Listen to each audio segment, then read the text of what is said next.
Hi everyone, আমি জয়া। তোমরা দেখছো কুকিং বেকিং লাভার্স। আজকে নিয়ে চলে এসেছি পারফেক্ট মেজারমেন্টের সাথে একটা 1 পাউন্ড চকলেট কেকের ফুল অ্যান্ড ফাইনাল ডেকোরেশন। তার সাথে প্রাইজিং, কতটা প্রাইজে তোমরা সেল করতে পারবে, কতটা ম্যাটেরিয়াল তোমাদের খরচ হয়েছে, সমস্ত কিছু হিসাবের সাথে আজকে তোমাদের সাথে শেয়ার করছি। আজকে কেকটা বানানোর জন্য লাগবে 6 ইঞ্চি কেক টিন। কেক টিনটা প্রথমে আমি একটা বাটার পেপারের সাহায্যে লাগিয়ে নিচ্ছি। আর তোমাদের কাছে যদি ইকো বেকের পেপার থাকে সেই পেপারটাও তোমরা ব্যবহার করতে পারো। কেক টিনের মাপে আমি বাটার পেপারটা কেটে নিচ্ছি। এখানে টিনের মধ্যে অল্প একটু তেল লাগিয়ে তেলটাকে ভালো করে ব্রাশ করে দেব সিলিকন ব্রাশের সাহায্যে, যাতে কেক টিনটা আমাদের ব্রাশ করে বাটার পেপার লাগালে যখন আমরা কেকটা ডিমোল করব ইজিলি ডিমোল। আজকে বার্থডে কেকের জন্য যে স্পঞ্জটা রেডি করব সেটা আমি ডিম দিয়ে রেডি করছি। তো প্রথমে আমি ময়দা মেপে নিচ্ছি। এখানে আমি 50 গ্রাম মতো ময়দা মেপে নিলাম। আর আমি দিয়ে দিচ্ছি 10 গ্রামের মতো dark cocoa powder. Dark cocoa পাউডারটা দিলে আমাদের কেকের কালারটা খুব ভালো আসে। এখানে 1 চুটকি লবণ অ্যাড করলাম। 2 গ্রাম মতো ভ্যানিলা পাউডার দিচ্ছি। আজকে যেহেতু ডিম দিয়ে কেকের স্পঞ্জ রেডি করব সেই জন্য ভ্যানিলা পাউডারটা অ্যাড করলাম।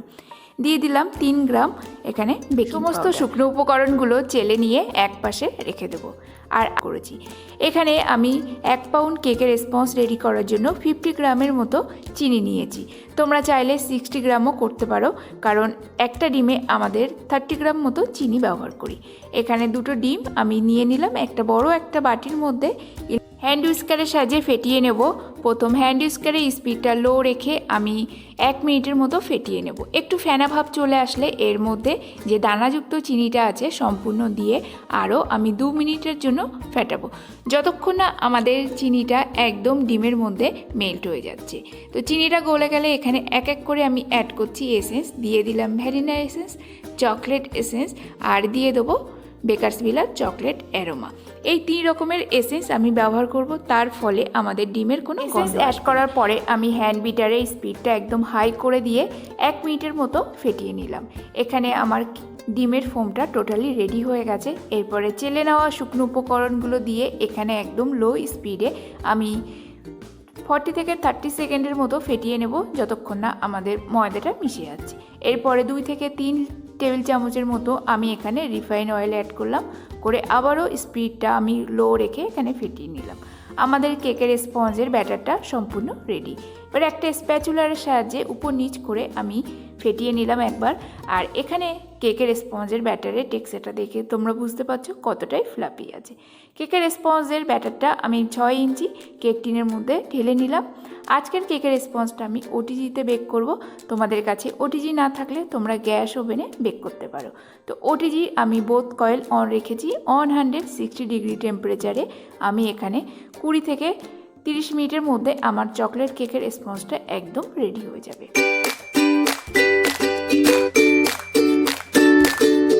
যতক্ষণ আমাদের কেকের স্পঞ্জটা বেক হচ্ছে ততক্ষণ আমরা অন্য দিকের যে উপকরণগুলো লাগবে সেগুলো ওয়েট করে নিচ্ছি। অলরেডি আমার কাছে চকলেট গানাশটা রেডি করা ছিল, আমি এখানে দেখিয়ে দিচ্ছি। আমি এখানে টোটাল 209 গ্রাম মতো চকলেট গানাশ নিয়েছি। এখান থেকে আমার কিন্তু 170 গ্রাম মতো গানাশ লাগবে। আর আমি এখানে 180 গ্রাম হুইপ ক্রিম নিয়েছি। আমার কেকটা বেক হয়ে অলরেডি ঠান্ডা হয়ে গেছে। এবার কেকটাকে টিন থেকে আমি ডিমোল করে নিচ্ছি। ডিমোল করা হয়ে গেলে আজকে তোমাদের প্রথমে দেখিয়ে দেবো যে স্পঞ্জটা আমি রেডি করেছি সেই স্পঞ্জের ওয়েটটা কত।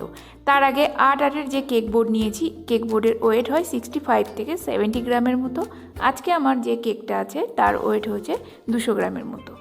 এরপর যে চকলেট গানাশের বাটিটা ছিল তার মধ্যে অল্প জল, 1 চামচ কোকো পাউডার দিয়ে একটু চামচের সাহায্যে নাড়িয়ে নিলাম। এই জলের সাহায্যে আমি আজকের কেকটা সোকিং করব।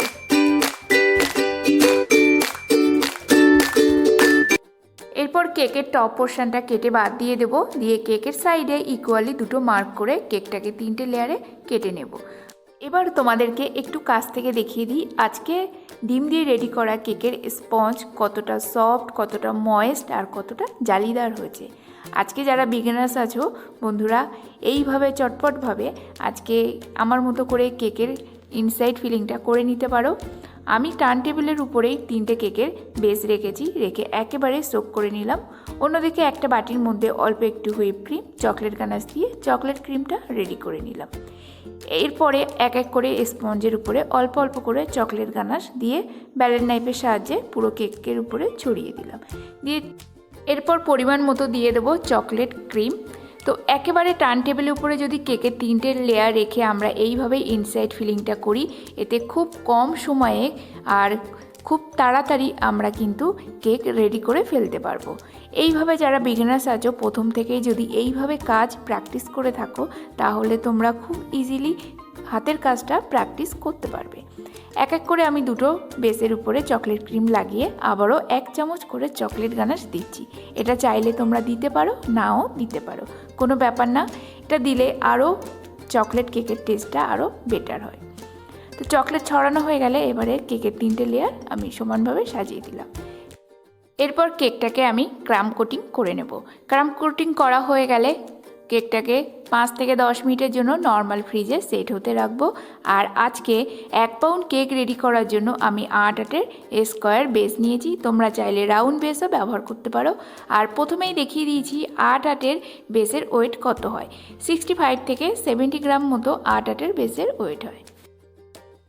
ক্রাম কোটিং হয়ে গেলে আমি 10 মিনিটের জন্য কেকটা ফ্রিজে রেখে দেবো। অন্যদিকে বাটির মধ্যে যতটা পরিমাণে হুইপ ক্রিম ছিল সেটাকে স্প্যাচুলার সাহায্যে একটু ফেটিয়ে নেব, যাতে আমাদের ক্রিমটা একদম মাখন টেক্সচার হয়ে যায়। আজকে একটা 1 পাউন্ড কেক ডেকোরেশন করার জন্য তোমাদের 200 গ্রাম মতো ক্রিম লাগবে, কিন্তু আজকে আমার ক্রিমের পরিমাণটা একটু কম ছিল। কোনো রকমে আমি 180 থেকে 190 গ্রাম ক্রিমের মধ্যে আমি পুরো কেকের কাজটা কিন্তু কমপ্লিট করে ফেলেছি। কীভাবে কেকের ফুল অ্যান্ড ফাইনাল আইসিং করছি সেটা তোমরা দেখেই অবশ্যই বুঝতে পারছো। আর বন্ধুরা, আজকের কেকে আমি ডিম ব্যবহার করেছি, তার জন্য হয়তো তোমরা ভাবতে পারো যে ডিমের একটা স্মেল আসে। তো এই টিক্সটা ফলো করলে তোমাদের কিন্তু ডিমের কোনো স্মেলও আসবে না। এখানে নিয়েছি আমি বেকারস ভিলা কোম্পানির ভ্যানিলা এসেন্স, তার সাথে চকলেট অ্যারোমা নিয়েছি, এটাও বেকারস ভিলা কোম্পানির, আর চকলেট এসেন্স। এই 3 রকমের এসেন্স যদি আমরা চকলেট কেকে ব্যবহার করি তাহলে ডিমের কোনো গন্ধ আমাদের আসবে না। কেক ফাইনাল আইসিং হয়ে গেলে 10 মিনিটের জন্য ফ্রিজে রেখে সেট করে নেব। তারপরে যে অন্যান্য ডেকোরেশনগুলো আছে সেগুলো করব। আজকের কেক কার্টুন ক্যারেক্টারের উপরে হচ্ছে শিনচান কার্টুন। শিনচান ক্যারেক্টার কেকে দেখতে ভালোবাসে বা কার কার বাচ্চারা এই ধরনের কার্টুন দেখতে পছন্দ করে অবশ্যই কমেন্ট করে জানিও। শিনচান ড্রয়িং করার জন্য তোমরা আগে শিনচানটা টুথপিকের সাহায্যে কেকের উপরে ড্রয়িং করে নিতে পারো। আমি এখানে চকলেট গানাশের সাহায্যে ড্রয়িং করছি। আমি এখানে টুথপিকের সাহায্যে কিন্তু আগে ড্রয়িং করিনি, আমি ফোনে দেখছি আর একটা আইডিয়া মতো আমি শিনচানটা ড্রয়িং করে নিই। বন্ধুরা, তোমরা কমেন্ট করে জানিও আমি যে কার্টুন ক্যারেক্টারটা আজকে এখানে ড্রয়িং করলাম সেটা অ্যাকচুয়ালি দেখতে কেমন হয়েছে। আলাদা করে আমি এই ক্যারেক্টারটা ড্রয়িং করার জন্য কোনো চার্জই করিনি। 1 পাউন্ড একটা চকলেট কেক রেডি করার জন্য কতটা পরিমাণ তোমাদের ম্যাটেরিয়াল খরচ হবে পুরোটা হিসাবের সাথে আমি আজকে শেয়ার করছি। তো এখানে আমি গানাশ নিয়েছিলাম 160 গ্রাম, তার মধ্যে 100 গ্রাম আমি দিয়েছি ডার্ক চকলেট আর 60 গ্রাম হুইপ ক্রিম। তো এখানে টোটাল গানাশটা আমার লেগেছিল 49 টাকার মতো খরচ হয়েছে। টোটাল আমার খরচ হয়েছে পুরো কেকটা বানাতে 131 টাকা। তো আজকের এই টোটাল কস্টটা তোমাদের কাছে আমি শেয়ার করি। চলো বন্ধুরা, আজকে কেকটা আমি কত প্রাইসে সেল করেছি সেটাও তোমাদের সাথে শেয়ার করছি। আমি কেকটার প্রাইস রেখেছিলাম 320 টাকা। তোমরা অবশ্যই কমেন্ট করে জানিও কেকের প্রাইসটা ঠিকঠাক হয়েছে না বেশি হয়েছে। এরপর আমার পুরো যে কার্টুন থিমটা ছিল একদম চকলেট গানাশের সাহায্যে আমি ড্রয়িং করে নিয়েছি। এরপর একটা পাইপিং ব্যাগের মধ্যে হলুদ কালারের হুইপ ক্রিম ভরে একটু জল মিশিয়ে নিয়েছি আর এই ক্রিমটা একদম লিকুইড ফর্মে রেখেছি, যাতে আমি যে চকলেট গানাশের মধ্যে ক্রিমটা ফিল করা মাত্রই আমার একদম সমান ভাবটা যেন থাকে, কোনো রকম ব্যালেন্ড নাইফ আর যেন আমার চালাতে না হয়। ঠিক সেম প্রসেসে আমি পুরো শিনচানের ক্যারেক্টারের যে ড্রেস সব কিছুই আমি এইভাবে করে নিই।